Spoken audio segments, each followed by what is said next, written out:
The store's lights gleamed off rows of glass and metal, a world of polished screens and silent technology. When the young man behind the counter spoke, his words sliced through the calm. "We don't carry that model for people like you." The air turned still. Customers nearby froze mid-step, pretending not to hear but listening to every breath.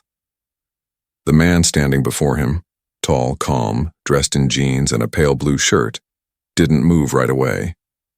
His hand still rested on the laptop he'd been admiring. Its brushed silver surface reflected the faint tremor in his fingers. Under his sleeve, a gold watch caught the light. A quiet symbol of success the clerk never noticed. "For people like me?" he asked softly, eyes settling on the employee with quiet disbelief. The clerk's grin stiffened. "Company policy. Those premium models are for select customers only." Behind the young employee, 12 unopened boxes of the same laptop sat on the shelf, stacked neatly and labeled "available." The customer's voice stayed even. "Interesting, because I see at least a dozen right there." "They're reserved for premium buyers," the clerk replied, turning defensive. Something changed in the man's expression, not anger, not even shock. Something quieter, heavier. Recognition. He pulled out his phone and tapped the screen. A logo appeared, the same one, displayed above the store's entrance. What the employee didn't know was that the man he had just lied to was the founder and owner of the entire company. His name was Ethan Cole, and this wasn't the first time he'd seen injustice dressed as policy. 3 years earlier, Ethan stood inside his corporate headquarters in Chicago, surrounded by walls of glass and framed magazine covers. Headlines called him a visionary. One cover read, "The innovator who redefined retail tech." But on his desk sat something that bothered him far more than any praise. A stack of internal reports marked "confidential." His HR director, Maria Jones, placed a new award beside his collection. "Another one," she said lightly. "Outstanding commitment to workplace diversity." Ethan stared at the plaque for a long moment before answering. "It means nothing if it's just for show." He ran a finger along the engraved letters as if testing whether they were real. His reflection in the polished metal looked tired. "My father couldn't even get interviews because of his name," he said quietly. "I built this company so people wouldn't go through what he did." "So talent wins, nothing else." Beside him, Maria nodded. She had been with the company since the early years, back when the team worked from a garage and every sale felt like survival. Ethan turned his computer screen toward her. "These numbers don't make sense. Our employee satisfaction looks strong overall, but when filtered by race, there's a 40% drop." Maria crossed her arms. "I've been tracking that too. Look at turnover rates for minority staff, 3 times higher than white employees with the same qualifications." Ethan frowned. "Could be poor management in certain regions." "That's what I thought," Maria said, opening a series of charts. "But the pattern's identical across states. Promotions, scheduling, even customer service outcomes. It all points to something deeper. Systematic." Ethan scrolled through the data. "The pattern was unmistakable. Who else knows about this?" he asked. "Just us," Maria replied. "I didn't want to raise it until I was sure." Ethan leaned back, the glow of the monitor washing over his face. "I helped build our internal scheduling software myself. If something's being manipulated, it's happening inside the system." "Possible," Maria said, "but every regional manager insists it follows policy." A news alert blinked across the screen. Coltech stock hits record high. Everything looked perfect, on paper. Ethan closed his eyes for a moment. "We're winning awards for diversity while the numbers show discrimination under our roof." "People are afraid to speak up," Maria said softly. "Some think this is just how business works." Ethan's jaw tightened. "Then it's time I find out for myself," Maria frowned. "You mean—" He turned toward the glass wall where the city lights shimmered. "Prepare non-disclosure agreements. Small team only. You, me, and whoever we need. For what?" Ethan's voice steadied. "If managers won't tell us the truth and employees are too afraid to, I'll learn it firsthand." "You can't mean I do."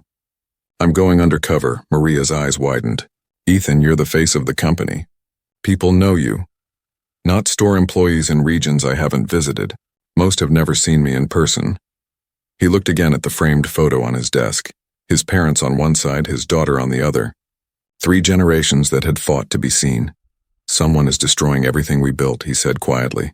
"And I'm going to find them." A week later, Ethan's suspicions gained public fuel. A TikTok video went viral. A young black man named Derek Thomas spoke directly to the camera, voice trembling with exhaustion. "I applied for a management job at Coltech with 7 years of experience," he said. "They offered me an entry-level role. Then my white friend sent in the same resume, same experience, different name. They offered him assistant manager." The video exploded online. Within 36 hours, it had 8 million views. In Coltech's crisis room, the leadership team watched helplessly as stories flooded in.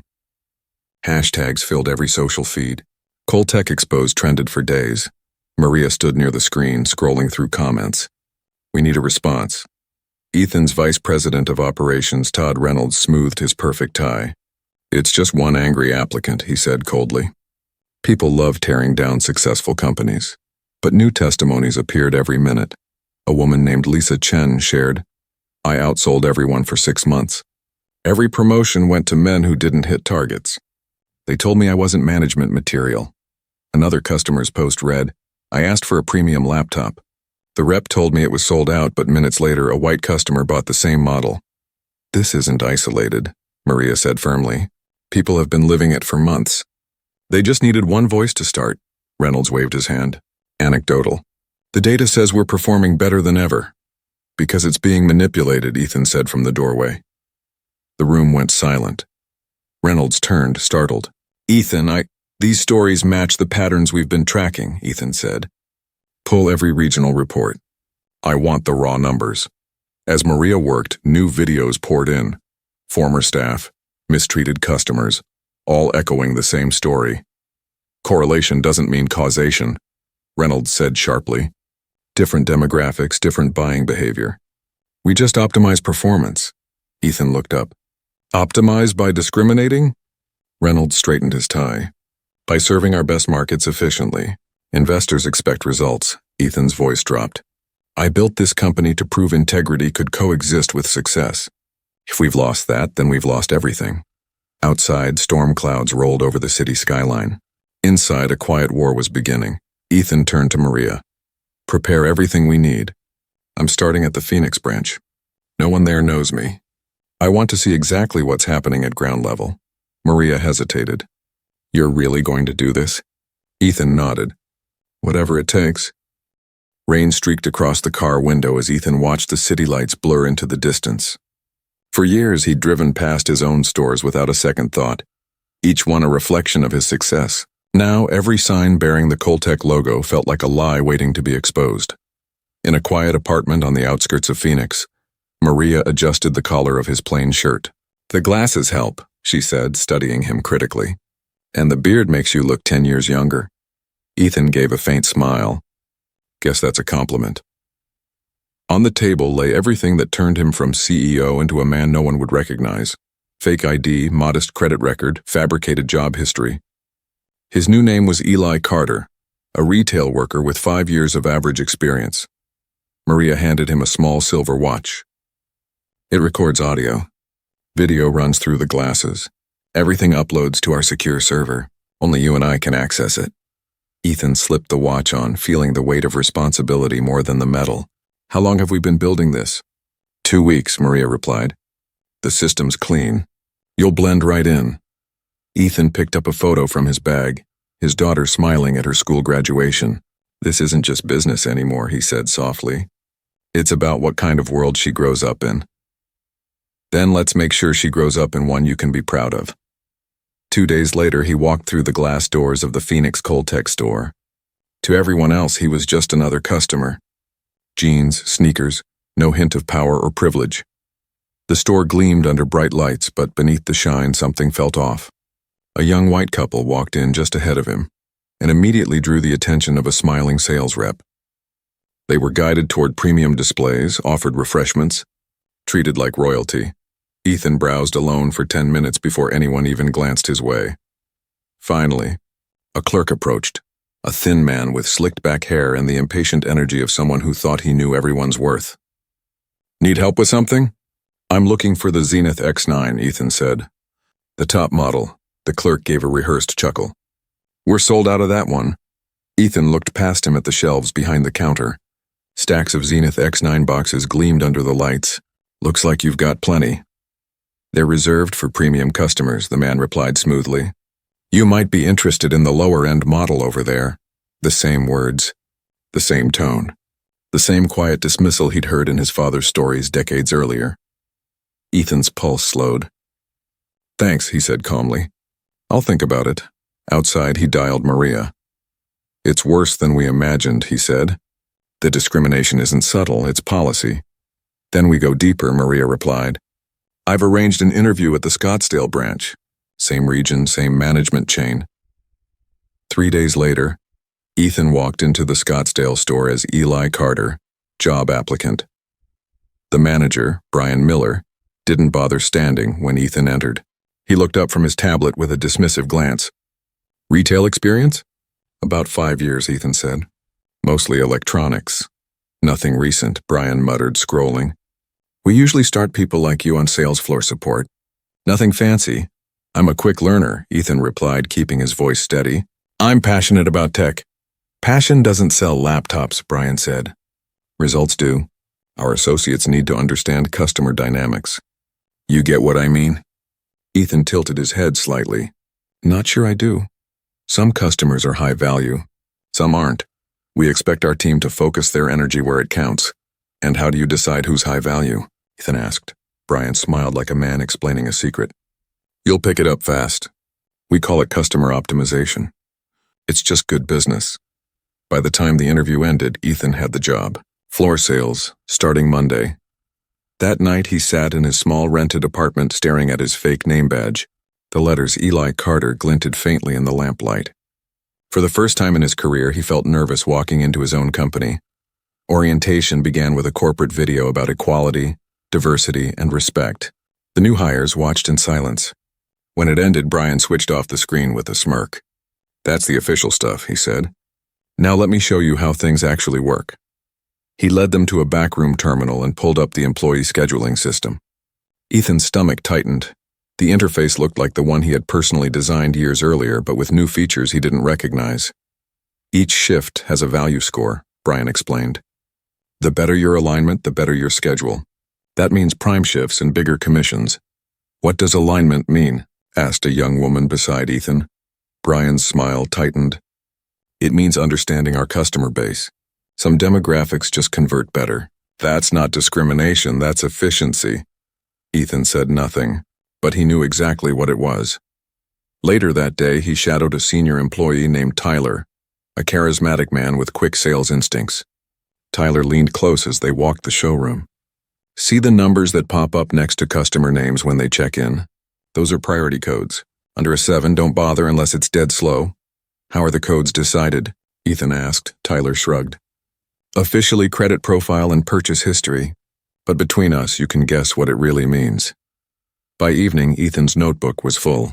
The system was deliberate, refined, a network of quiet bias hidden beneath digital professionalism. That night he called Maria. It's structured, he said. They built a parallel system to discriminate while keeping the reports clean. Who could authorize something that deep?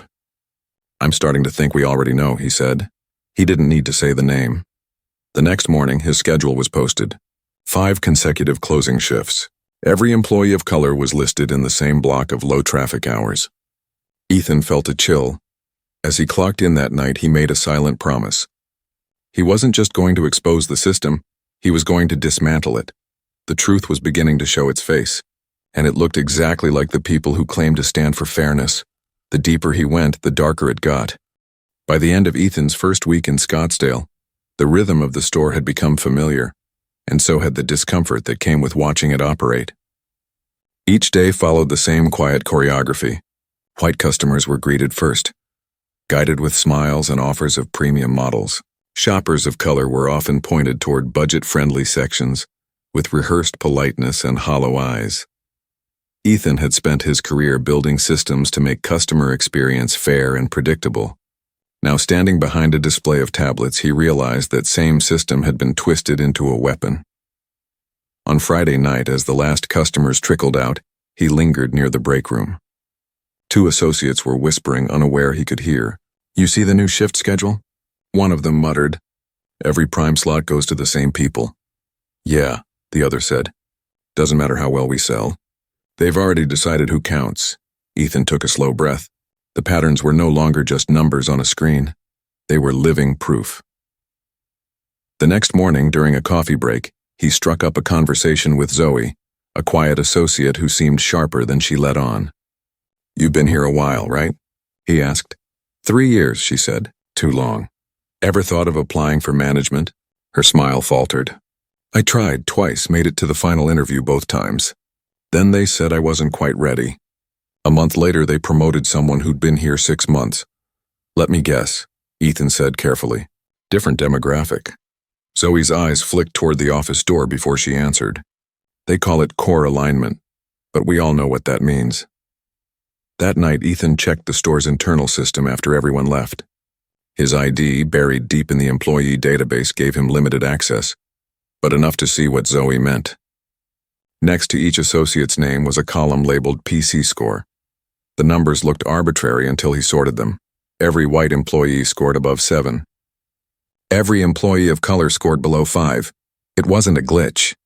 It was design. He sat there in the flickering light of the computer screen, feeling the weight of the truth settle over him. Somewhere in a boardroom, people were calling this strategy. Somewhere, someone had taught these managers to smile while doing it. That night, he called Maria again. It's worse than we thought. They're ranking employees and customers by race. It's hidden in the interface, coded language, buried variables. Maria's voice trembled slightly on the other end. You have proof? Enough to make them answer for it. But I need to go higher. Whoever's behind this isn't just a store manager. Be careful, she warned. If they find out who you are, they won't, he said. But they'll find out what they've done. On Monday morning, Ethan arrived early. The store was quiet except for the hum of displays coming to life. He found Brian Miller in the office reviewing sales charts. Morning, boss, Ethan said easily. Brian looked up. You're early. Thought I'd study the schedule system. Still trying to learn the ropes. Brian leaned back. You're ambitious. I like that. But don't get too tangled in data. Just focus on premium clients. That's how you move up around here. And how do I know which clients are premium? Ethan asked. Brian smiled thinly. You'll figure it out. It's common sense. Common sense or company policy. Ethan pressed. The smile vanished. Listen, Carter, you're new. You'll do fine if you follow directions. Don't overthink it. Ethan nodded and left. But the tension in Brian's tone told him everything. He was hiding something. Later that week, Ethan's suspicion turned to certainty. He overheard Brian talking to another manager visiting from Tucson. Reynolds wants higher conversion rates for premium customers, Brian said quietly. He's pushing for better alignment scores before the next review. Any tips that don't trigger HR? The other manager asked. Use the right language, Brian replied. Talk about potential optimization demographics. Never mention race. Keep the paperwork clean. Run the real numbers separately. Ethan's pulse quickened. Reynolds, the same executive who dismissed the viral accusations as disgruntled noise. He needed proof. Real, undeniable proof that could trace everything back to the top. That night, after closing, he stayed late under the pretense of inventory. When the last lights dimmed, he used the access badge Maria had arranged and entered the manager's office. His hands shook slightly as he navigated the system. Hidden behind ordinary sales reports was a folder marked Regional Metrics, password protected. But Brian wasn't cautious. Ethan had watched him type the code earlier that day. 4 digits repeated twice. The files opened to reveal exactly what he'd feared. 2 sets of reports. The public version painted a perfect picture of equity. The private version measured demographic efficiency and customer segmentation value. Each term was a disguise for discrimination. Every data point matched the disparities Maria had shown him months earlier.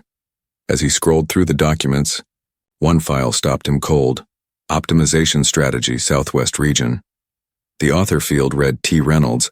Inside were directives written in corporate precision. Prioritize high conversion. Demographics for premium engagement. Adjust. Scheduling to reflect performance potential. Maintain. Diversity metrics suitable for corporate review. It was all there, an entire playbook for how to appear inclusive while practicing exclusion. Ethan downloaded everything onto a hidden drive, heart pounding. He knew what this meant.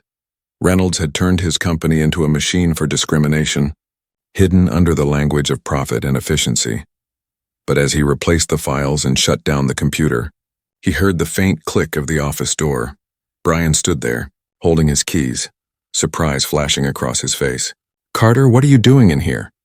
Ethan's mind raced. "Just finishing up inventory. The system logged me out. I came to check the numbers." Brian's gaze lingered for a moment too long. "You ask a lot of questions for a new hire."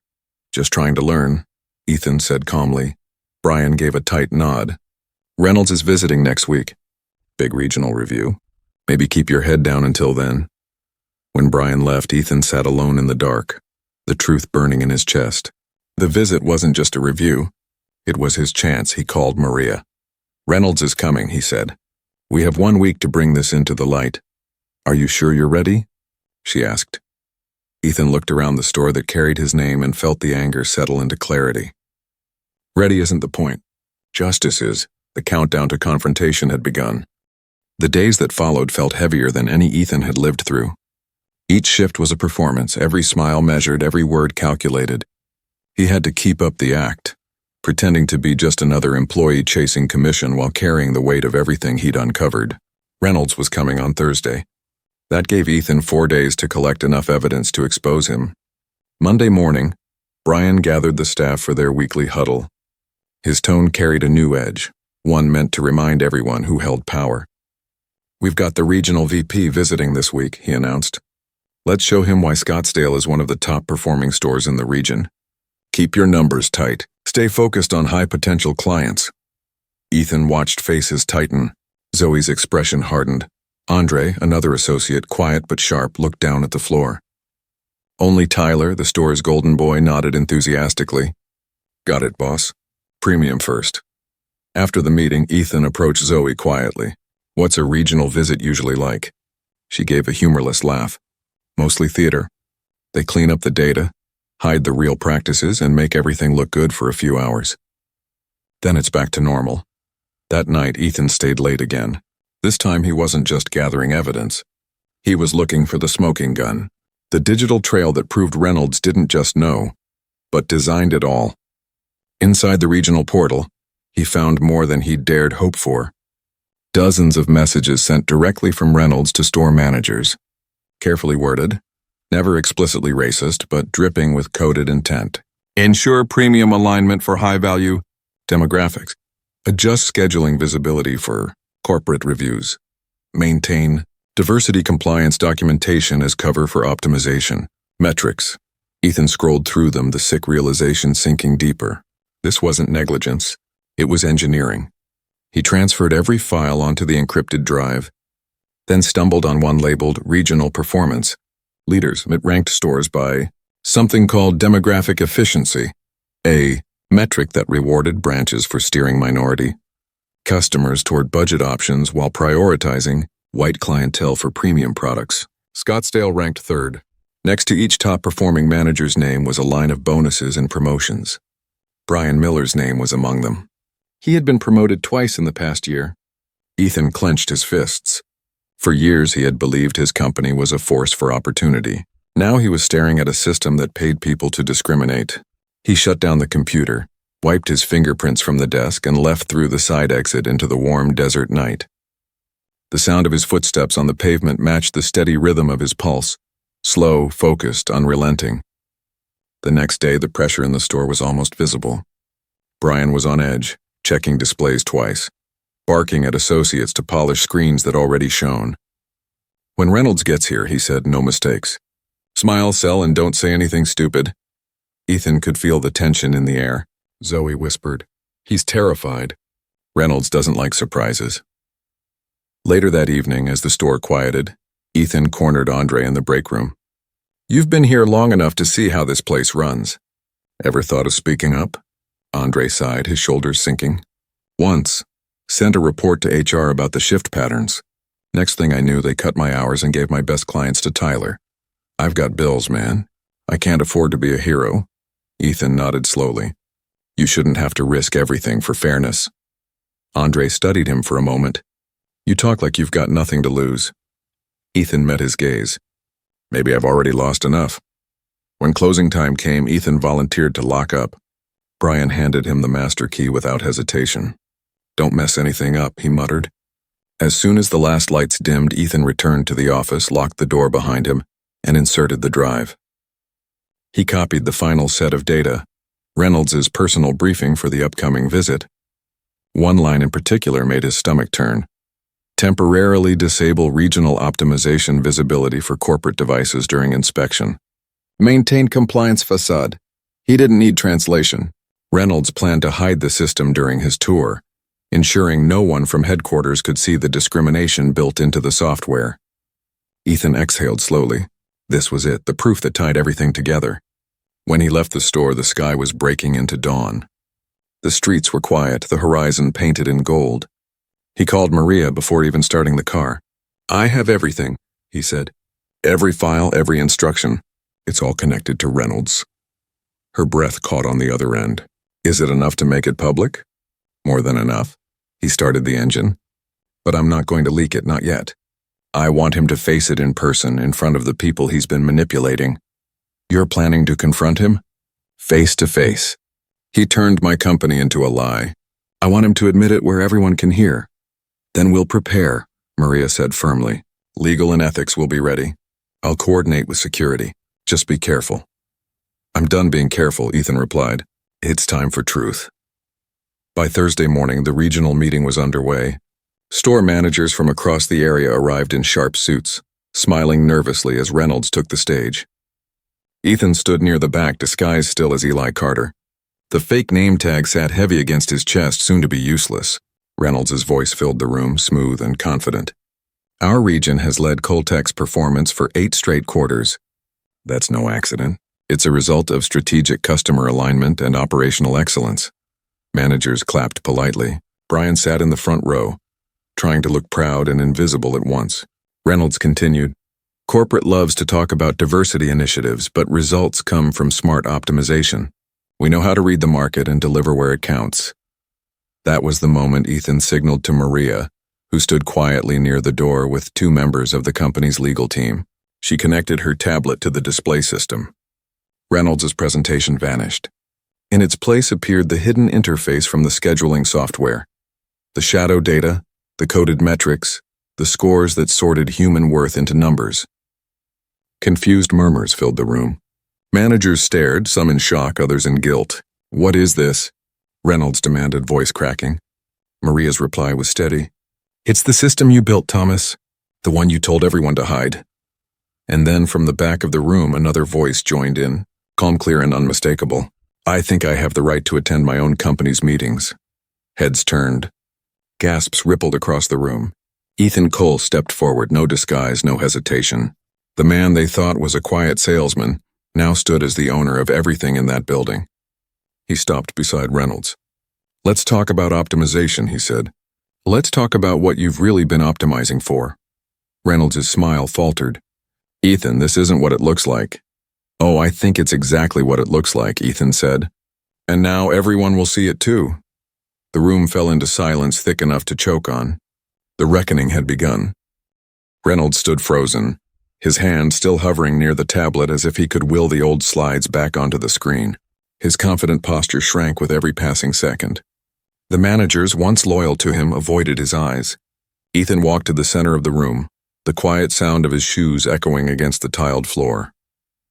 "For those who don't know me," he said, voice calm but carrying a weight that silenced every whisper, "my name is Ethan Cole. I founded this company 15 years ago with one promise, that merit would matter more than appearance, and that opportunity would never come with a label. But what I've seen these past weeks tells me we broke that promise." He looked directly at Reynolds. "And you, Thomas, turned that promise into profit." Reynolds straightened slightly, trying to recover his tone of authority. "You're misunderstanding, Ethan. These are advanced market models. They help us predict spending patterns and customer needs. It's not about race, it's about data." Ethan's expression hardened. "Data doesn't decide who's worthy of respect, people do. And you've used that word data as a shield for discrimination." He gestured to the screen. "This system here, the one ranking employees by potential and customers by conversion value, it doesn't measure ability or loyalty. It measures prejudice disguised as logic. A murmur rose among the managers. Some stared at the floor. Others glanced nervously at Reynolds. Brian Miller's face had gone pale. Reynolds tried again. "We've achieved record profits under this structure. You remove it and you risk everything you built." Ethan took a step closer. "Everything I built was supposed to give people a fair shot. You twisted it into something rotten. You've made success dependent on skin color, not skill." He nodded to Maria, who tapped her tablet.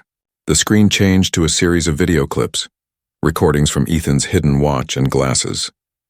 The sound of real voices filled the room. A customer asking about the Zenith X9 and being told it was out of stock. Moments before, another was sold to a different buyer.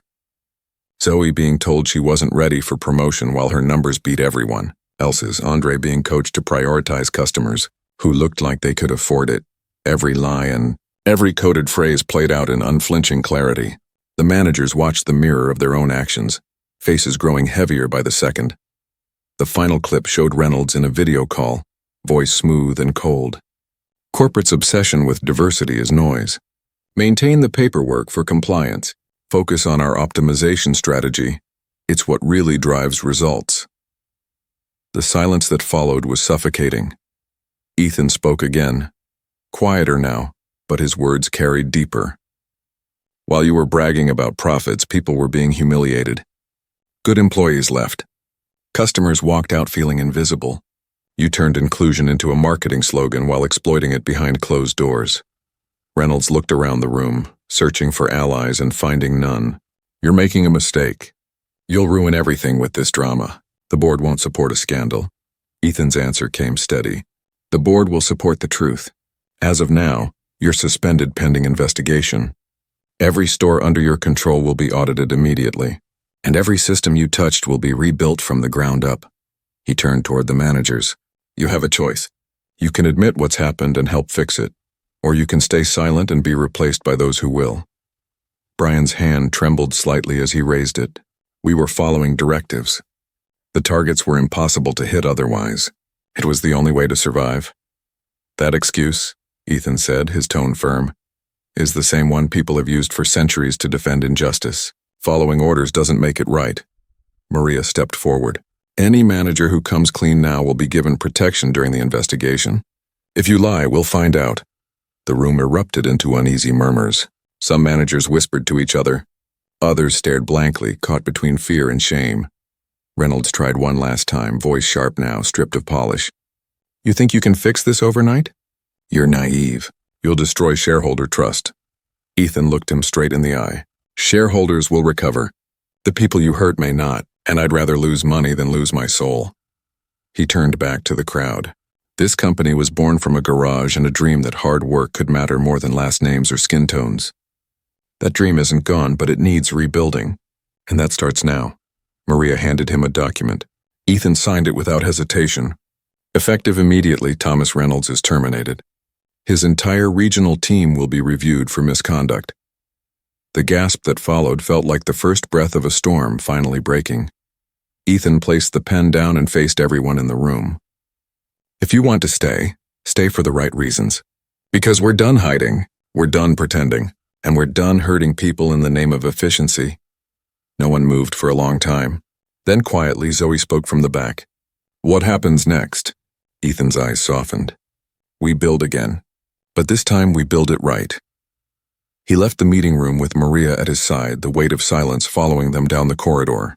The moment they stepped outside, the afternoon light felt different, like the company itself was exhaling after years of suffocation. Over the next few days, audits swept through every store in the region.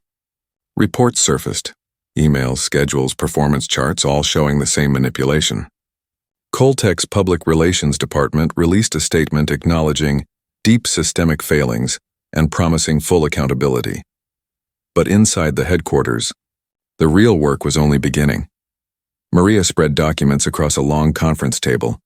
15 stores, identical patterns, and it's spreading beyond this region. Reynolds trained others. Ethan looked out the window, watching the city glow with the first lights of evening. "Then we'll tear it out from every corner." "You can't do it alone," she said. "I won't." He turned back to her, eyes steady. "Bring in the people who've lived this.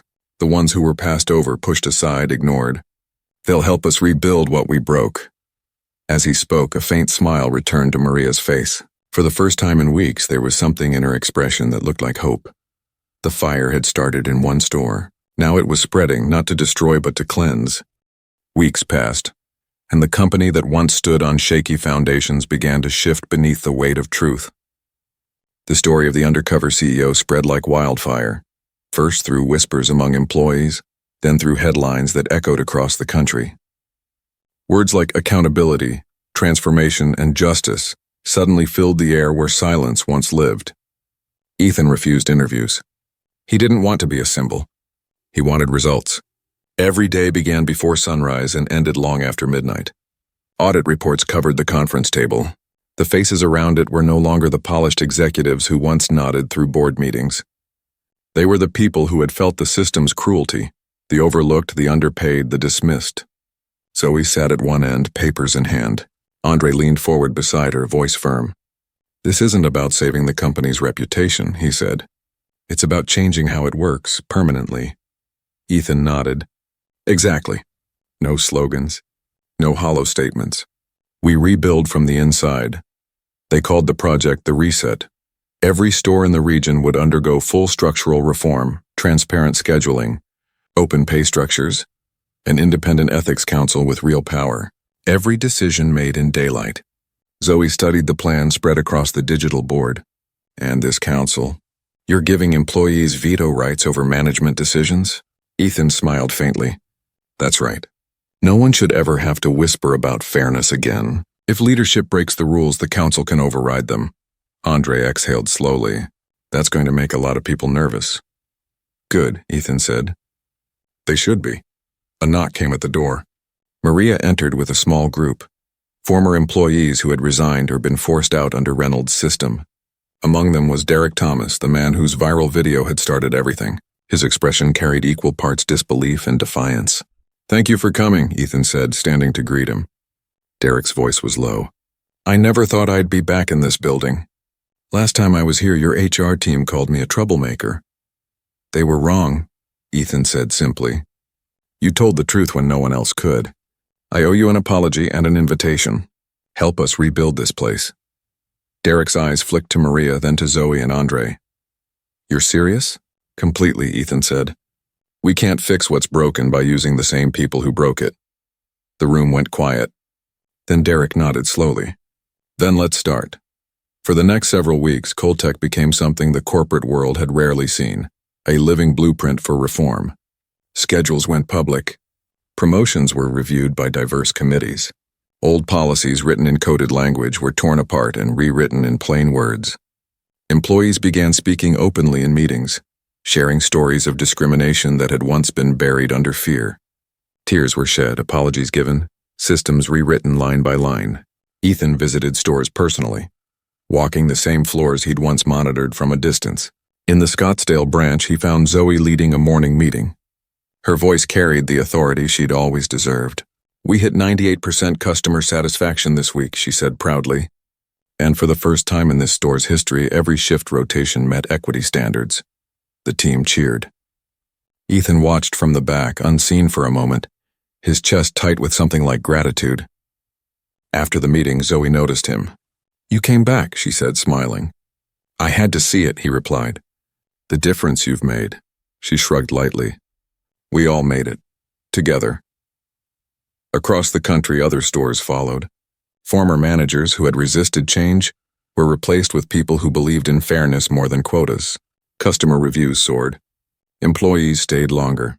Profits didn't crash as critics predicted, they grew.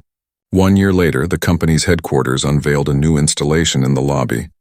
Inside a glass case sat the old scheduling software, the very system that had once measured human worth in secret. Next to it, a plaque read, "Systems reflect values. Choose wisely." That morning, Ethan addressed an audience of employees, journalists, and industry leaders. He didn't read from a script. His words came quietly, deliberately. "What we discovered wasn't one person's failure," he said. "It was a system that rewarded silence and punished courage. I went undercover because I needed to see what people were too afraid to say. I found more than corruption, I found resilience. I found people who still believed fairness was worth fighting for, even when no one was watching. He paused, looking out over the crowd. Zoe sat beside Maria, Andre beside Derek. The faces of those who had rebuilt the company from within. Profit is easy, Ethan continued. Integrity is hard, but when you choose integrity, profit finds you anyway. The proof is standing in front of me.